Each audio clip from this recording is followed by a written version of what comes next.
Hello friends, आपका स्वागत है यूट्यूब चैनल डिक्टेशन क्लब में। आज का डिक्टेशन आनंद मासिक पत्रिका अंक 34 से लिया गया है, जो कि विभिन्न स्पीड में होगा। 80 शब्द प्रति मिनट, 90 शब्द प्रति मिनट, 100 शब्द प्रति मिनट और 120 शब्द प्रति मिनट। आप अपनी गति के हिसाब से डिक्टेशन की गति चूज़ करके डिक्टेशन लिख सकते हैं।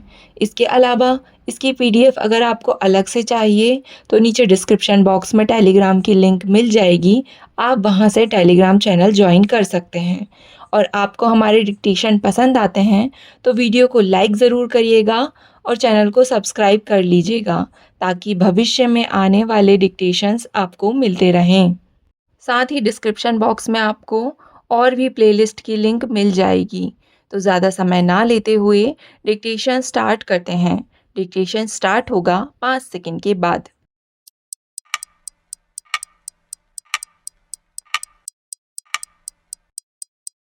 स्टार्ट।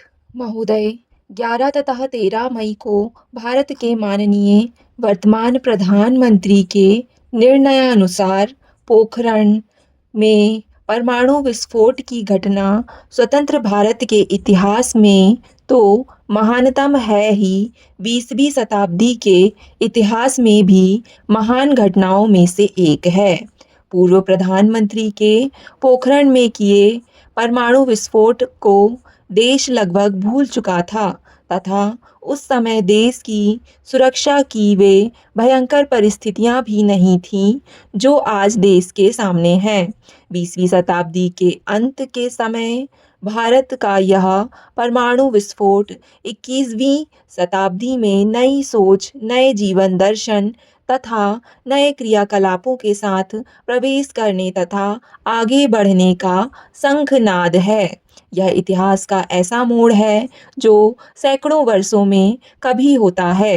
इस विस्फोट में जिस प्रकार की गोपनीयता बनाई रखी गई तथा विश्व शक्तियां भी जिस प्रकार इस महान घटना से अनजान बनी रहीं, उसने भी भारत की क्षमता, सामर्थ्य तथा कुशलता को सारे विश्व के सम्मुख स्पष्ट कर दिया है।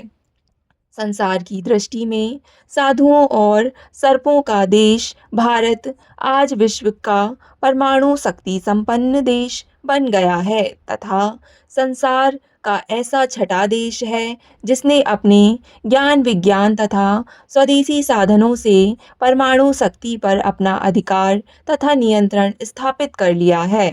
इस महान घटना ने न केवल भारत की जनता का माथा ऊंचा किया है तथा देश के प्रति प्रेम एवं गर्व उत्पन्न किया है, बल्कि प्रवासी भारतीयों ने भी गर्व और स्वाभिमान का अनुभव किया है। श्री वाजपेयी के निर्णयानुसार हुए इस विस्फोट ने सारे विश्व में हलचल उत्पन्न कर दी। इसके समर्थन और आलोचना के वक्तव्य तथा लेख प्रकाशित होने लगे तथा मीडिया में चर्चा का सबसे प्रमुख मुद्दा बन गया। लेकिन एक आश्चर्य की बात यह हुई कि हमारे साहित्यकारों ने इस घटना पर कोई विशेष प्रतिक्रिया व्यक्त नहीं की। तो अखिल भारतीय हिंदी परिषद दिल्ली प्रदेश ने निर्णय किया कि साहित्यकारों के बीच इस घटना का विश्लेषण किया जाए तथा यह तय किया जाए कि साहित्यकार की क्या भूमिका हो सकती है। साहित्यकार यह जानते हैं कि देश की सीमाएं असुरक्षित हैं तथा आतंकवाद के जरिए पाकिस्तान ने अघोषित युद्ध छेड़ा हुआ है। पाकिस्तान की विस्तारवादी नीतियां किसी भी समय हमारी सुरक्षा के लिए खतरा बन सकती हैं तथा बांग्लादेश से भी वहां के नागरिकों का बराबर प्रवेश हो रहा है। भारत आर्थिक क्षेत्र में प्रगति कर रहा है। महोदय, अखिल भारतीय साहित्य परिषद दिल्ली प्रदेश ने 24 जून को नई दिल्ली में भारत का परमाणु परीक्षण और साहित्यकार की दृष्टि विषय पर साहित्यकारों की एक गोष्ठी की।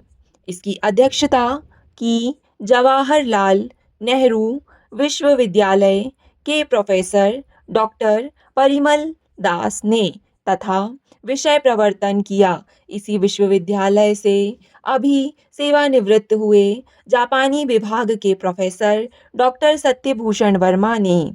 प्रोफेसर सत्यभूषण वर्मा ने कहा कि परमाणु विस्फोट इस सदी की महत्वपूर्ण घटना है तथा भारत ने अमेरिका की मनमानी एवं पुलिस की तरह व्यवहार करने को चुनौती दी है।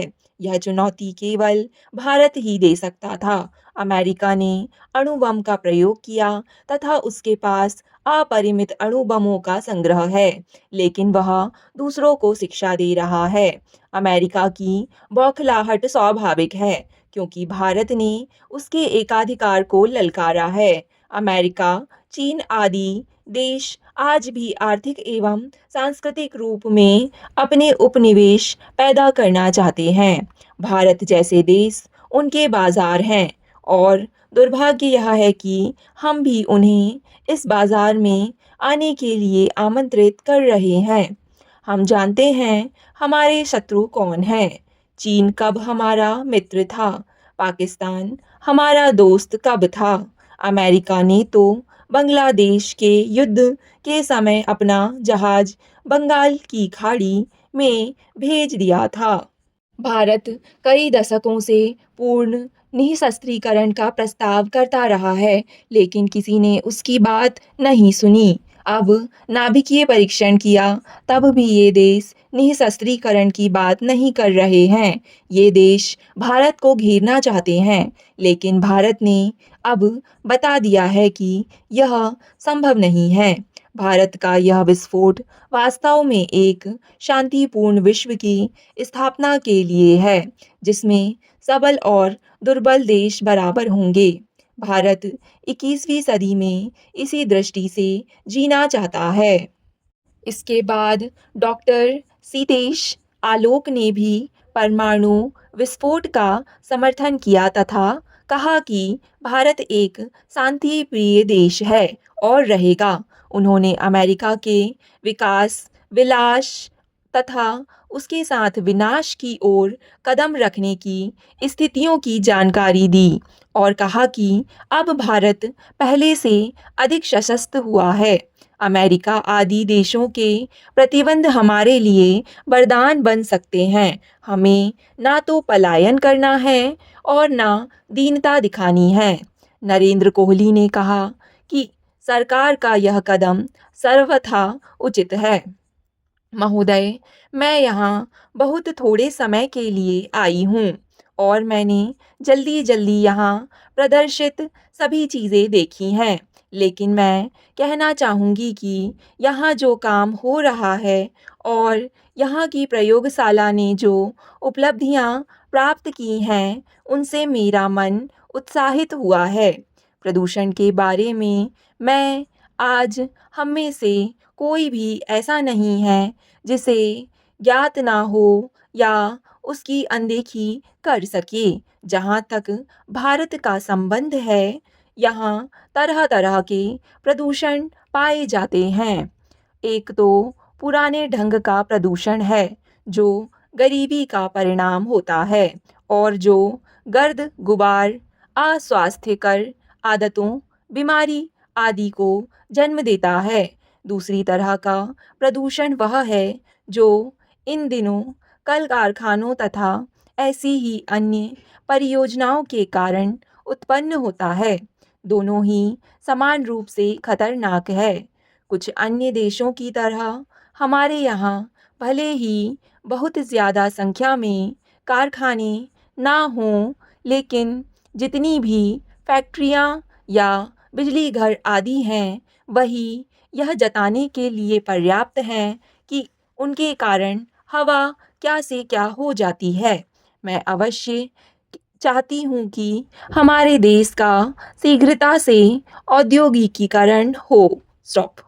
डिक्टेशन पसंद आए तो वीडियो को लाइक तथा चैनल को सब्सक्राइब ज़रूर करें। धन्यवाद।